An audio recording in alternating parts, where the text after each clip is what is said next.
Logo mais às 16h tomam posse um novo presidente do Supremo Tribunal Federal, ministro Carlos Aires Brito, e o vice Joaquim Barbosa. São mais de 2.000 convidados.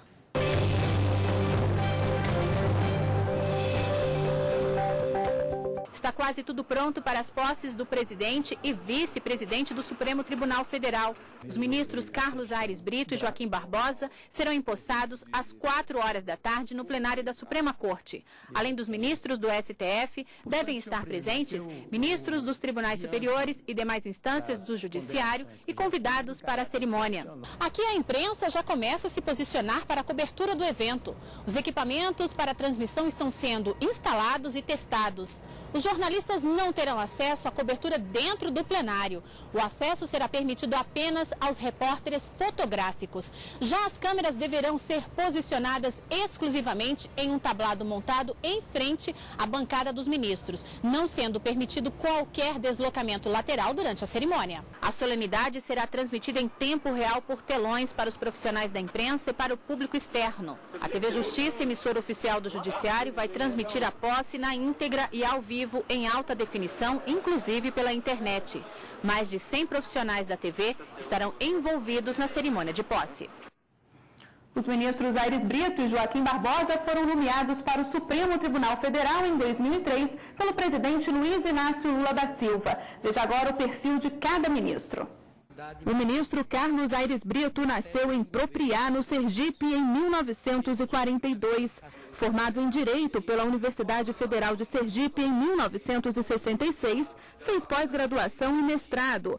Atuou como advogado e ocupou cargos públicos no Estado, como de Procurador-Geral de Justiça. Foi professor de graduação e pós-graduação. Em 2003, assumiu o cargo de ministro do Supremo Tribunal Federal. Durante esses 8 anos, foi relator de diversas ações, entre elas a que liberou as pesquisas com células tronco embrionárias, a que definiu a demarcação da área indígena Raposa Serra do Sol, a que reconheceu a união homoafetiva, a que proibiu o nepotismo nos 3 poderes e a que condenou o ex-deputado federal José Gerardo Oliveira de Arruda Filho por crime de responsabilidade, o primeiro parlamentar federal a ser condenado pelo Supremo. Além de jurista, Aires Brito é acadêmico e poeta. O ministro Carlos Aires Brito também faz parte da Academia Brasileira de Letras Jurídicas e da Academia Sergipana de Letras. Além de obras relacionadas ao direito, já publicou vários livros de poesia. Aqui no plenário do Supremo, durante os julgamentos, não esconde o lado poético. Para lembrar um poema alegadamente psicografado pelo tão prestigiado médium brasileiro Chico Xavier, hoje falecido. Poema que, iniciando pelos versos de que, aspas, a gente pode morar numa casa mais ou menos, numa rua mais ou menos, numa cidade mais ou menos, e até ter um governo mais ou menos. Ele, Chico Xavier, assim conclui a sua lúcida mensagem. O que a gente não pode mesmo, nunca, de jeito nenhum, é amar mais ou menos, é sonhar mais ou menos, é ser amigo mais ou menos. Senão a gente corre o risco de se tornar uma pessoa mais ou menos.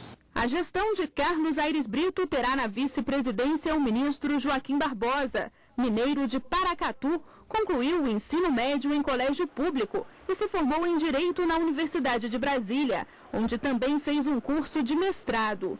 Foi oficial de chancelaria do Ministério das Relações Exteriores e serviu na Finlândia. Já como procurador da República, pediu licença do cargo para estudar na França, onde fez mestrado e doutorado. De volta ao Brasil, retornou ao cargo de procurador no Rio de Janeiro e é professor licenciado da Universidade do Estado do Rio. Em 2003, assumiu uma cadeira no Supremo Tribunal Federal. 3 anos depois, recebeu a relatoria do processo do Mensalão. Votou pelo recebimento da denúncia contra os 40 réus e foi seguido pelos colegas. Hoje, a ação tem 38 réus e aguarda o final do julgamento no STF. À frente do Supremo Tribunal Federal, maior instância do Judiciário brasileiro, o ministro César Peluso deixa a presidência após 2 anos. César Peluso é natural de Bragança Paulista e foi nomeado para o Supremo em 2003. Conheça agora um pouco do perfil do ministro. Antônio César Peluso nasceu em 1942, na cidade de Bragança Paulista, interior de São Paulo. Se formou em Direito em 66, com menções de louvor na área constitucional. Fez cursos de especialização e pós-graduação até chegar ao doutorado em Direito Processual Civil pela Universidade de São Paulo. Atuou como juiz, desembargador e também professor universitário. Durante o governo Lula, em junho de 2003, foi nomeado ministro do Supremo Tribunal Federal. Ele ocupou a vaga do ministro Sidney Sanches, que se aposentou. O currículo estava apenas começando. Peluso frequentou diversos cursos de especialização e pós-graduação, sempre tendo orientadores renomados na carreira, chegando ao doutorado em Direito Processual Civil pela Universidade de São Paulo. Em 1968, César Peluso passou em segundo lugar para ocupar a vaga de juiz substituto na cidade de Itapetinga e ascendeu por merecimento ao cargo de desembargador do Tribunal Paulista em 1986. Ao mesmo tempo, Peluso também foi professor universitário. Já em 2011, o ministro César Peluso pretendeu renovar o judiciário ao propor uma alteração na Constituição, com o objetivo de diminuir o número de recursos ao STF e ao Superior Tribunal de Justiça. Com isso, as decisões de segunda instância ganham mais agilidade e ajudam a desafogar os tribunais. Foi também na presidência de Peluso que o Supremo decidiu dar mais garantias aos casais homossexuais. Assim, homens e mulheres que se unem a pessoas do mesmo sexo passaram a ter os mesmos direitos de um casal heterossexual. Peluso ainda conduziu o julgamento que validou a lei da ficha limpa nas eleições a partir de 2012. Os candidatos não devem ter condenações ou responderem a processos. Todos estamos de acordo que essa lei, segundo interpretações diferentes, é um avanço democrático importante e que deve ser saudada como tal. As nossas divergências, eu diria que são divergências contingenciais. O plenário, sob a presidência de César Peluso, decidiu manter os poderes de investigação a magistrados pelo Conselho Nacional de Justiça, sendo considerado um avanço na transparência do judiciário. Peluso foi o relator de um dos casos mais controversos no país, a extradição do ex-ativista italiano Cesare Battisti. César Peluso também foi ministro do Tribunal Superior Eleitoral. Em 2010, assumiu a presidência do STF. Em 19 de abril, deixa o cargo por causa da aposentadoria compulsória, já que irá completar 70 anos. Coroa uma carreira de mais de 44, quase 45 anos de magistratura, mas extremamente desgastante pelas responsabilidades que envolve. Eu saio com a consciência tranquila e, de outro lado, saio também mais leve. E veja em instantes. Ministra Carmen Lúcia assume presidência do TSE. Ela vai comandar as eleições municipais com a ficha limpa em pleno vigor. E você também pode acompanhar as notícias do Judiciário no Twitter da Rádio Justiça. Acesse twitter.com/Rádio Justiça. A gente volta já.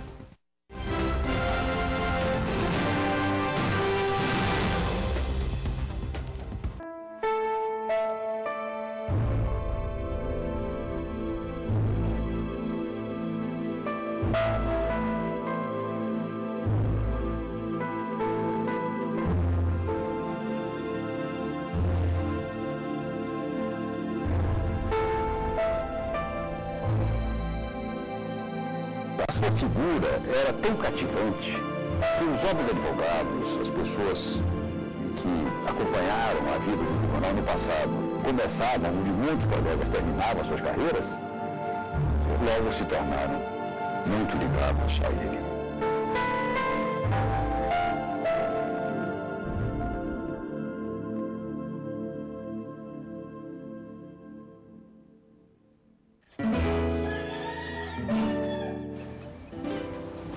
O vento vem, brisa brava me cutuca. Sopra bem na minha nuca, varrendo logo a vontade de dormir até mais tarde. Esse tempo corre tanto e parece me levar. A poeira na estrada, redemoinho de areia, vento que venta sem parar. Daqui olha o terreirão, vem vindo na ventania, joga para lá e para cá o café, verde em pé, preto no chão. Esse pedaço de terra vermelha, varrido pelo vento que vem, é o meu mundo, pequeno, grande e profundo. Eu sou Pamela Aparecida de Oliveira, autora deste poema. Escrever é ser autora da própria história. Participe da 3ª edição da Olimpíada de Língua Portuguesa. Ministério da Educação, Governo Federal.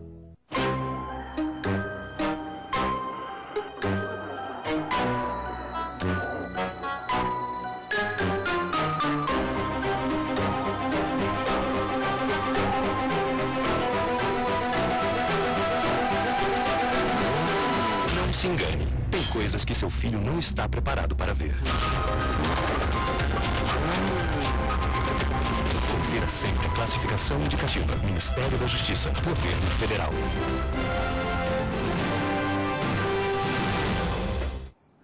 Ministra Carmen Lúcia e ministro Marco Aurélio tomaram posse na presidência do Tribunal Superior Eleitoral. Eles vão comandar a Justiça Eleitoral Brasileira até novembro de 2013.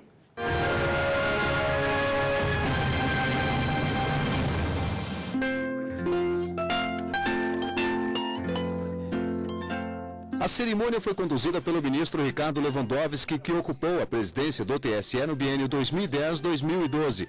Ao empossar a ministra Carmen Lúcia no cargo de presidente da Corte, fez um relato das ações à frente da Justiça Eleitoral e desejou sucesso à nova gestão. Saio da presidência do TSE confortado pela certeza de ser sucedido por uma magistrada digna, lúcida e competente. Em seguida, a ministra Carmen Lúcia assinou o termo de posse e prestou o compromisso regimental. Declaro aceitar o cargo de presidente do Tribunal Superior Eleitoral, para o qual fui eleita, e prometo bem e fielmente cumprir os deveres e atribuições respectivas, em harmonia com a Constituição e as leis da República. Já como presidente do TSE, Carmen Lúcia empossou o vice-presidente da Corte, ministro Marco Aurélio. Representando os advogados, o presidente da OAB, Ofir Cavalcante Júnior, destacou a participação feminina na Justiça Eleitoral e a missão da ministra nas eleições municipais deste ano. Em ano de eleições, nos mais de 5.500 municípios, a responsabilidade do Tribunal Superior Eleitoral transcende a de um tribunal destinado a julgar os milhares de feitos jurídicos decorrentes do complexo ordenamento eleitoral. O procurador-geral eleitoral Roberto Gurgel falou da mineiridade da ministra Carmen Lúcia, que é de Montes Claros, e do combate aos abusos do poder político e econômico. A fraude primária, embora ainda não extirpada, agoniza. O combate, porém, aos abusos do poder político e do poder econômico deverá prosseguir por anos a fio na prática da democracia. Ao final, a ministra Carmen Lúcia falou dos desafios na solução de problemas no judiciário, destacou o importante papel da imprensa na democracia brasileira e disse que conta com o cidadão, o eleitor, na construção do país com o voto limpo. Só a consciência de justiça faz o indivíduo ser um cidadão. A eleição mais segura e honesta é aquela em que cada cidadão vota limpo.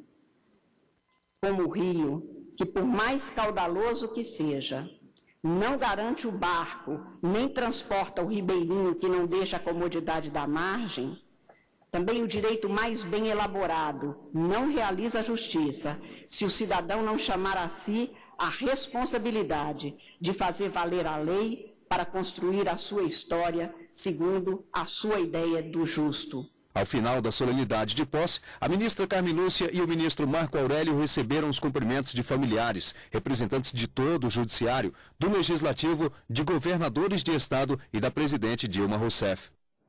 O ministro Ricardo Lewandowski renunciou ao cargo de ministro do Tribunal Superior Eleitoral. O mandato como ministro da Corte termina em maio de 2013. O ofício em que comunica a renúncia foi enviado ao presidente do Supremo Tribunal Federal, ministro César Peluso. No lugar dele, no TSE, assume o ministro Dias Toffoli. E a posse da ministra Carmen Lúcia acontece no ano eleitoral que terá o maior número de ministras mulheres já registrado no colegiado do TSE. A primeira mulher presidente do TSE toma posse em ano de eleições municipais. É ela quem vai conduzir, por exemplo, as primeiras aplicações da lei da ficha limpa. A presidente da Corte Eleitoral terá a seu lado duas ministras substitutas, Laurita Vaz e Luciana Lócio, e também a ministra efetiva Nancy Andrighi. Trata-se do maior número de mulheres no colegiado do TSE em ano de eleições. As eleições deste ano serão a primeira nesta nova configuração jurídica que sujeita candidatos às exigências da chamada lei da ficha limpa. Mas nenhuma lei do mundo substitui a honestidade, a responsabilidade e o comprometimento do cidadão. Quem veio prestigiar a cerimônia de posse da ministra Carmen Lúcia como presidente do TSE foi a primeira mulher a ocupar o cargo mais alto do Poder Executivo do Brasil, a atual presidente da República, Dilma Rousseff, marco da participação feminina no cenário político do país. A presidente em exercício do Senado, Marta Suplicy, a ministra do Superior Tribunal de Justiça, Eliana Calmon, foram outras presenças de destaque. Nós, mulheres, hoje podemos dizer que com estas atitudes pontuais, marcantes destas legítimas representantes, nós chegamos ao poder. Hoje as eleitoras são maioria, pois representam 52% do eleitorado. Apesar disso, ainda ocupam poucos cargos de representação política. Para tentar reverter essa situação, em 1997 os parlamentares incluíram uma porcentagem mínima de participação de mulheres na lei que define as regras para as eleições, pelo menos 30%. Mas isso ainda não é realidade no Congresso Nacional. O parlamento, como reflexo importante da nação, ele tem uma pequena presença ainda das mulheres, muito aquém da representatividade social feminina existente. Mas temos uma presidenta da República e uma presidenta do Tribunal Superior Eleitoral, já é um marco importantíssimo para o Brasil, de novos tempos que incentivam que o parlamento também venha com o voto direto, tendo também essa representatividade mais direta das mulheres brasileiras nas casas parlamentares. A nova presidente do TSE encerrou o discurso saudando as autoridades femininas que prestigiaram sua posse. Juntas somos mais. Nós, brasileiros, homens e mulheres todos juntos, seremos muito, muito mais. E está aqui a consultora jurídica da TV Justiça, Gisele Dantas. Boa tarde, Gisele. Boa tarde. Gisele, pela primeira vez uma mulher no comando da Corte Eleitoral, né? É verdade, na mais alta Corte Eleitoral do país. Então isso, sem dúvida, ficará registrado como um marco, não só no Poder Judiciário, mas em especial para o Tribunal Superior Eleitoral. A ministra assumiu ontem a presidência do Tribunal Superior Eleitoral e será auxiliada pelo vice-presidente ministro Marco Aurélio. Ontem também foi formalizada a renúncia do ministro Ricardo Lewandowski, que deixa de compor, não faz mais parte da composição do Tribunal Superior Eleitoral e, como nós vimos na reportagem, quem acaba assumindo é o ministro Dias Toffoli nesta vaga. O destaque que a gente precisa dar é em relação às eleições municipais que serão realizadas. A importância da ministra Carmen Lúcia na condução dessas eleições e também a respeito da lei ficha limpa, que será integralmente aplicada pela primeira vez no pleito de 2012, que se destina às eleições municipais, tanto para prefeitos como para vereadores. E o que a Constituição estabelece sobre a composição do TSE? O TSE, ele deve compor no mínimo de 7 ministros. 3 ministros, eles vêm do Supremo Tribunal Federal. 2 ministros, eles vêm do Superior Tribunal de Justiça. E 2 ministros, eles são da classe dos advogados, são ministros nomeados pelo presidente da República e indicados pelo Supremo Tribunal Federal. Então, ao todo, são 7 ministros. Isso é o que a Constituição Federal estabelece. E aqui no Supremo, Gisele, hoje vai ter sessão? Não, aqui no Supremo a sessão será uma sessão solene, é uma sessão que se destina exclusivamente ao empossamento tanto do ministro Aires Brito como presidente da Corte Suprema Brasileira e do ministro Joaquim Barbosa na vice-presidência. Não haverá nenhum processo que será incluído na pauta de julgamentos, não existe pauta de julgamentos para hoje. Então é uma sessão solene, é uma cerimônia que terá representantes de chefes dos 3 poderes e de demais autoridades, e ela terá início com a execução do hino nacional, enfim, terá uma série de pronunciamentos, e será a oportunidade também que o ministro-presidente da Corte, ministro César Peluso, o atual presidente, fará o seu último pronunciamento na qualidade de ministro-presidente. Ok, o Supremo Tribunal Federal suspendeu nesta quarta-feira o julgamento da ação direta de inconstitucionalidade que trata da ocupação de terras por comunidades remanescentes de quilombos no Brasil, os quilombolas. Os ministros do Supremo começaram a analisar a ação proposta pelo Partido da Frente Liberal, hoje o Democratas, contra um decreto que regulamentou o reconhecimento das terras quilombolas e o direito de propriedade dessas comunidades que ocupam as áreas desde 1988. O Democratas alegou que essas regras têm que ser fixadas por lei. O partido também é contra o mecanismo da autodeclaração e defende ainda que apenas os terrenos ocupados até a promulgação da Constituição em 1988 podem ser considerados antigos quilombos. Hoje, o Brasil tem mais de 2.000 comunidades quilombolas. Além de criar essa desapropriação inútil, o decreto impõe gastos desnecessários para a União e entrava todos os procedimentos burocráticos daqueles verdadeiros ocupantes de áreas de quilombos em 1988, que precisam passar por todo um procedimento que retira o seu tempo, que impede o gozo do seu direito. A Advocacia Geral da União e a Procuradoria Geral da República se manifestaram pela improcedência do pedido. O advogado da AGU declarou que a autodeclaração de reconhecimento racial pelas comunidades está prevista no Estatuto da Igualdade Racial e que a indenização resultante da desapropriação deve ser feita pelo Estado para os ocupantes de boa-fé.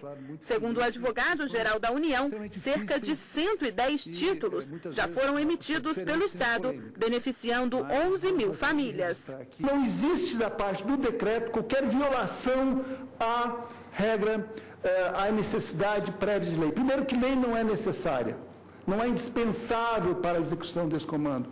Segundo, o decreto é instrumental, ele procura organizar o Estado para tratar esse tema, para dar efetividade ao comando constitucional.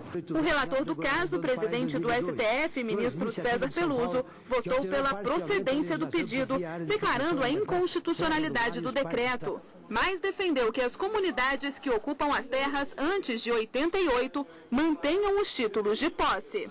Modulo, porém, os efeitos dessa declaração em respeito ao princípio da segurança jurídica e aos cidadãos que, de boa fé, confiaram na legislação posta e percorreram o já longo caminho mencionado para obter a titulação de suas terras desde 98, determinando que sejam tais títulos considerados bons, firmes e valiosos, todos aqueles emitidos até esta data. É como eu voto.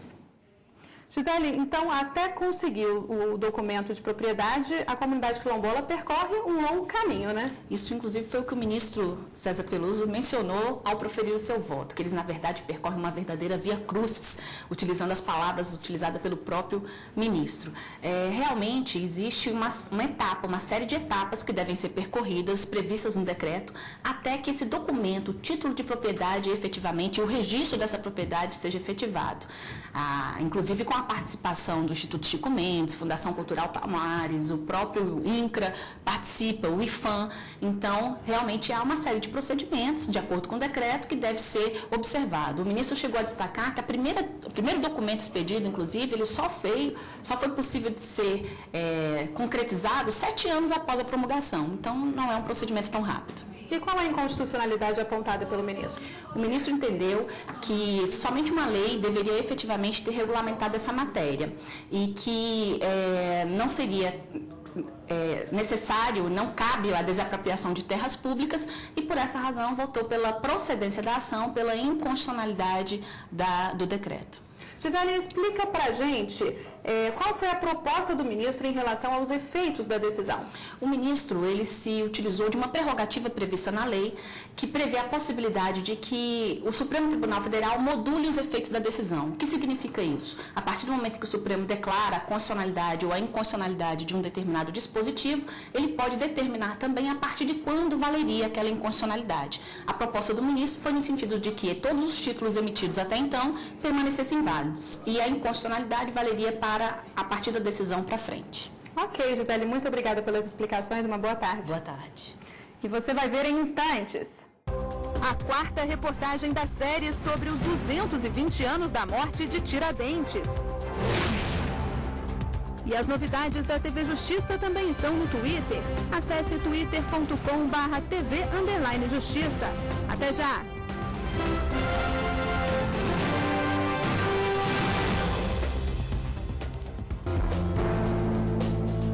A justiça ser bem gerida, a justiça mostrar para o povo o que está fazendo e investir na conciliação para dar conta dos processos. Então, aí entra a TV Justiça mostrando ao povo, olha, o serviço que está sendo feito é esse. É isso que a justiça está dando para vocês. A justiça é resolver o conflito com o mínimo de sofrimento possível.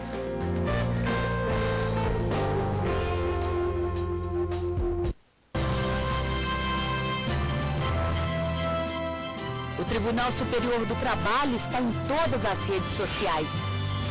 Veja como é fácil ficar por dentro de tudo que acontece por aqui. A página do TST no Facebook funciona como uma verdadeira comunidade da Justiça do Trabalho. Advogados, juízes e outros interessados encontram aqui conteúdo exclusivo, matérias especiais, fotos, vídeos. Para fazer parte deste fórum, você só precisa curtir a página. No Twitter, o internauta tem acesso às últimas decisões e notícias do TST em tempo real e em primeira mão. Veja como é fácil, basta seguir o TST. No YouTube, o Tribunal Superior do Trabalho tem um canal de vídeo exclusivo e oficial para divulgação de reportagens com resumo de decisões, entrevistas especiais e, semanalmente, uma nova edição do programa TV TST na íntegra.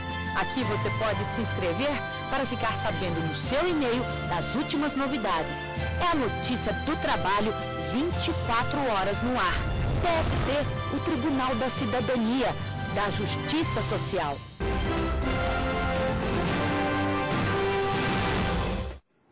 Ministério Público do Estado do Espírito Santo, Controladoria Geral da União e Polícia Federal realizam operação para cumprir 79 mandados judiciais de busca e apreensão para desarticular organização criminosa. 28 pessoas foram presas por causa de fraudes em licitações, superfaturamentos e desvio de verbas. Entre os envolvidos está o prefeito do município de Presidente Kennedy, no Espírito Santo. O desvio de recursos pode chegar a 50 milhões de reais. O Superior Tribunal de Justiça negou liminar ao ex-delegado Paulo Sérgio Fleury, que atuava em São Paulo. Ele foi condenado a quase 7 anos de reclusão por peculato. De acordo com o processo, ele teria se apropriado de produtos piratas apreendidos durante operação. Ao vivo do STJ, a repórter Carolina Vilela tem mais informações. Carolina, o que a defesa do ex-delegado pediu no STJ? Boa tarde. Oi, Letícia, boa tarde. Olha, aqui no Superior Tribunal de Justiça, a defesa alegou constrangimento ilegal. O argumento é que o único crime praticado pelo ex-prefeito foi o de aproveitar aí o cargo público para prestar serviços a empresas privadas, o que nesse caso seria um delito administrativo e não peculato. A defesa pediu que a ação penal contra o réu fosse anulada, mas os argumentos não convenceram o relator, o ministro Jorge Mussi, observou que a concessão de liminar implicaria o exame do mérito do habeas corpus, o que deve ser feito aí detalhadamente pela 5ª turma do STJ. Letícia. Obrigada, Carolina. Magistrados e parlamentares discutem maneiras para tornar o judiciário do país mais moderno. Durante o encontro foram apresentadas algumas ideias vencedoras do Prêmio Inovare. Esse foi o primeiro seminário feito para prestigiar as ações de sucesso que ajudaram a modernizar o judiciário. No encontro que aconteceu na Câmara dos Deputados, compareceram diversos parlamentares e magistrados que puderam trocar ideias e divulgar os projetos premiados pelo Instituto Inovare, que em 8 edições revelou mais de 1.000 práticas transformadoras na prestação jurisdicional no país. A juíza do Tribunal do Distrito Federal, por exemplo, apresentou o programa Justiça Restaurativa, uma política criminal que põe vítima, infrator e comunidade a dialogar e refletir sobre os problemas e conflitos com o objetivo de evitar novas ocorrências. O seminário foi uma parceria entre a Frente Parlamentar Mista para o Aperfeiçoamento da Justiça e a Associação dos Magistrados Brasileiros. O presidente da AMB, Nelson Calandra, ressaltou que muitos projetos necessitam de lei para ser posto em prática, e este evento serviu para fortalecer o intercâmbio de experiências e estudos entre as duas instituições. Estamos aqui com a frente e vamos fazer essa exposição do Inovare. São mais de 1.000 trabalhos ao longo de 7 anos que nós vamos mostrar ao povo brasileiro. Nós queremos mudar a justiça para melhor. Hoje, na penúltima reportagem da série sobre os 220 anos da morte de Tiradentes, você vai saber mais sobre a legislação que permitiu o enforcamento e as penas de expulsão do país para quem lutou pela Inconfidência. Você vai ver também como foi o destino dos principais inconfidentes. A reportagem é de Marcelo Almeida.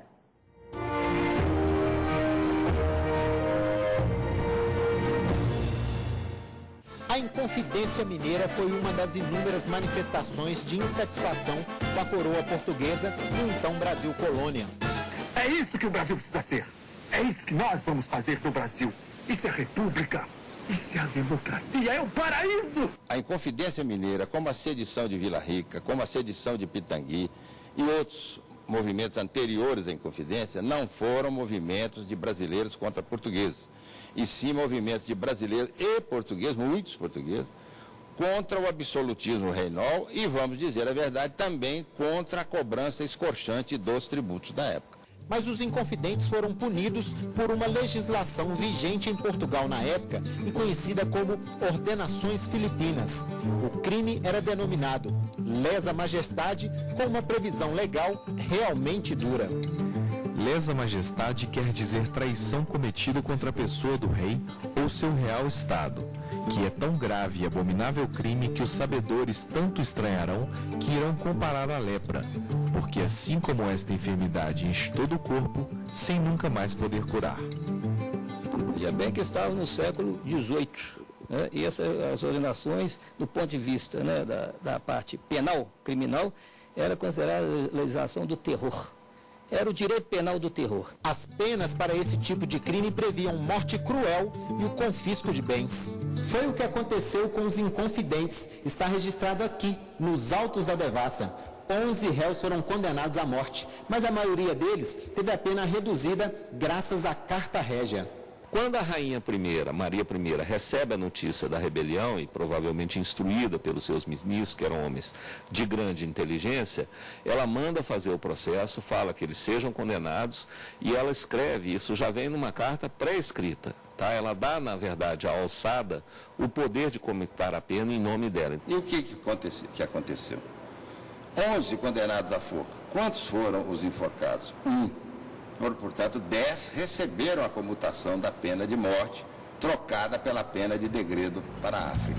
Mas viver por 10 anos na África não foi uma pena tão branda.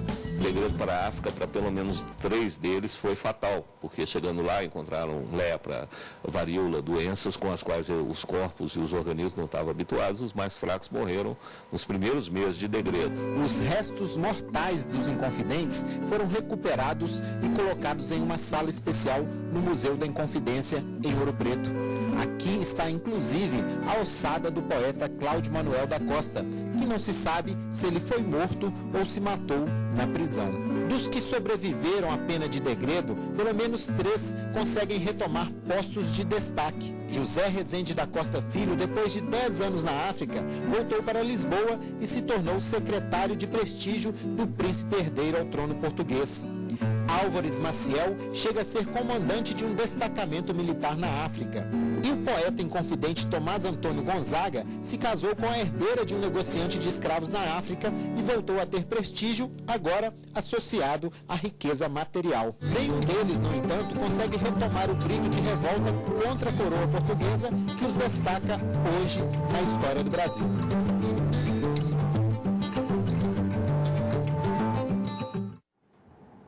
E amanhã, na última reportagem da série sobre o julgamento de Tiradentes, você vai saber se é possível traçar um paralelo entre a legislação contemporânea e o ordenamento jurídico do século XVIII.